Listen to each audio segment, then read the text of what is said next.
Existe-t-il un gène du langage? Pour bien comprendre la controverse entourant cette question, il faut remonter le temps à l'époque où celle-ci portait un tout autre nom, la question de l'origine du langage. En effet, cette question remonte au temps biblique et au fameux « au commencement était le Verbe », verbe divin unissant les hommes en un même peuple. Le mythe de la tour de Babel explique quant à lui le passage de la langue unique à une multiplicité de langues. Elle est le symbole de l'unité perdue entre les hommes. Les philosophes des Lumières réactualisèrent ensuite la question, mais en y voyant la possibilité de découvrir les origines de l'homme, de comprendre pourquoi il parle, au lieu de se taire. Puis la question quitta le domaine de la philosophie pour entrer dans celui de la science. C'est au tour des premiers linguistes de s'y intéresser, comme Franz Bopp, partisan de la monogénèse, origine unique de la langue qu'on trouverait dans le mythique langage indo-européen, et Jacob Grimm, partisan de la polygénèse, une évolution plus nuancée. Mais à l'heure où les linguistes veulent forger une science et non plus une philosophie, la question de l'origine du langage apparaît à la fois comme un mythe, une préoccupation insoluble, en d'autres termes, encore de la philosophie. Ainsi, la Société de linguistique de Paris interdit-elle en 1866 toute étude autour de la question.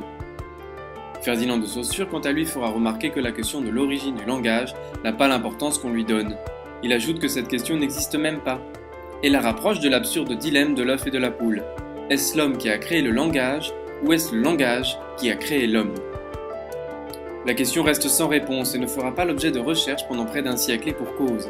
Tout chercheur si intéressant ne peut espérer ni bourse de recherche, ni soutien de la communauté scientifique. Jusqu'à ce que dans les années 70, la controverse fasse un retour remarqué dans le champ des sciences grâce aux découvertes intervenues en génétique, en neurologie, en paléontologie et en biologie. De nombreuses thèses apparaissent alors, comme la thèse anatomiste, qui explique le langage par la reconfiguration du système vocal, lorsque l'homme s'est tenu de plus en plus droit.